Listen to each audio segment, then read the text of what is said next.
Everyone. In this video, I'm going to talk about the quizzes for the course. There are approximately 5 quizzes for the course covering chapters. The first series of 4 cover chapters 1 through 11, and then you'll have a final exam that will cover the last remaining chapters of this course. Now, just to give you some heads up and clue, there are 20 questions each, except for the first quiz, which is 27 questions, and then each one of the quizzes amount to 100 points. And of course, if you go back and you look at your syllabi, it will tell you how much the quizzes are worth. The quizzes are worth quite a bit in the class because this is intended to check your reading.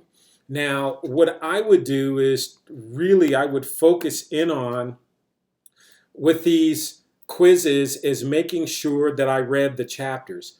Now, the one thing good about taking online courses is that most everything is open book, right? At least for my courses. So it's not that you have to memorize a whole lot of things, but the quizzes can be challenging. Students talk about the idea that if you don't prepare for these quizzes, you will not pass them. I get a lot of people who are taking the course and they'll say things like, oh, this is community college. How hard can it be? This guy doesn't know anything. And you can tell, the course opens up and on Monday and they take the quiz at like 11 o'clock and they fail. And the reason why they fail is because they think that they can just answer the questions without having read the material. And trust me, you can't do that. What I advise you to do is read the chapter, just read through it. Don't try to figure anything out, just read.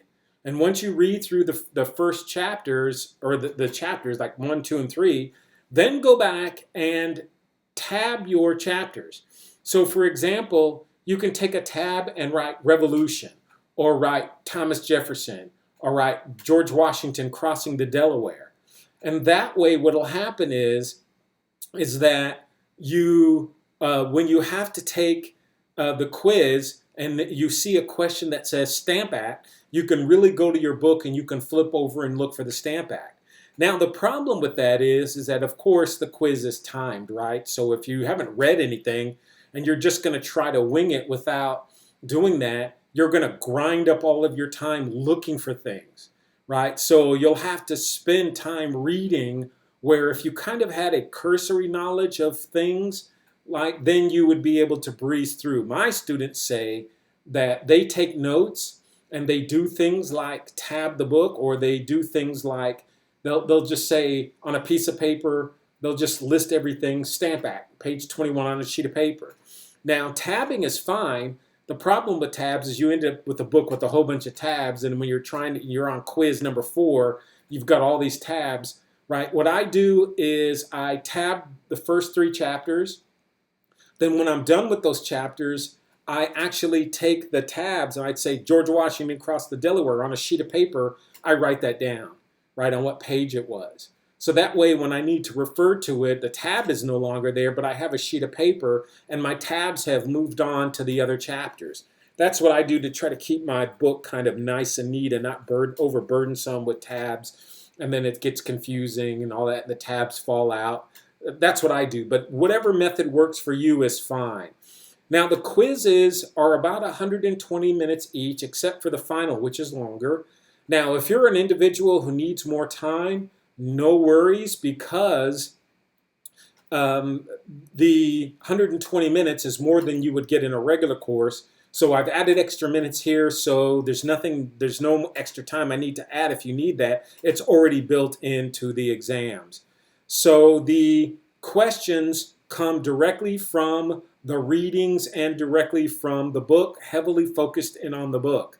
So you say, I'll read the book, but I won't read the assignments. Then you have to do that because you need to write essays, and there's discussions.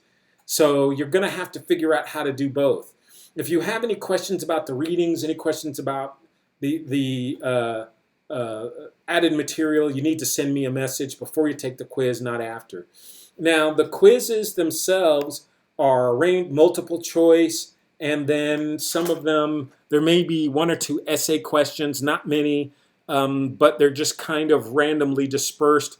Um, Canvas is really good at you selecting questions from a gigantic test bank that I've put together. So now when you go through this quiz, if you have any questions about any of the questions, you won't be able to ask me those questions while the quiz is going on, simply because of the fact then I may give you the answer, right? So pretty typically, um, the way it works is that you'll ask me those questions after the exam closes.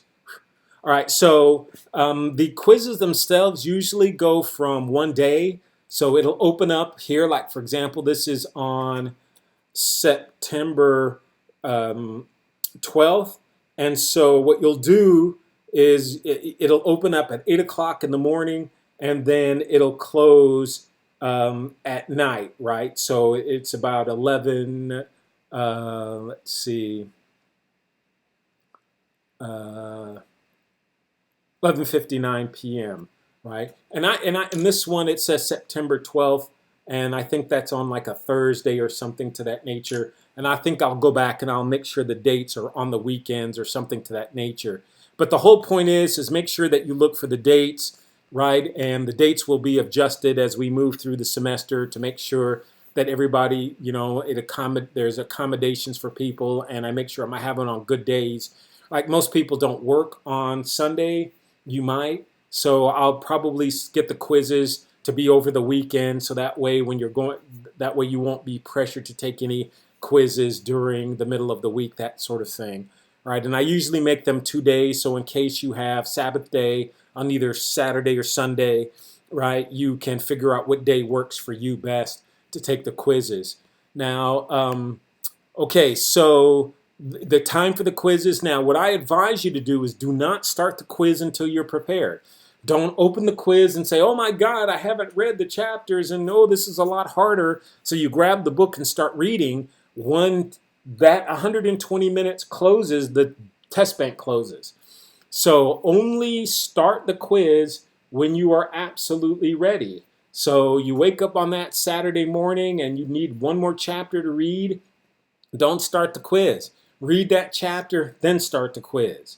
Okay, so I've had students who do things like, oh my God, so they open up the quiz, they walk away. I have students who do things like they just want to peek at the quiz just to check it out. So they open up the quiz really quickly, and then they close it, and then they try to go back, and it says, no, you can't open it up again. Do not open up the quiz until you're ready. There are no redos, because you could literally go into the quiz, open it up, write down a bunch of questions, close it, and say, oh, professor, I wasn't ready. No. Once you open it, you must begin. So make sure that you are absolutely fundamentally prepared.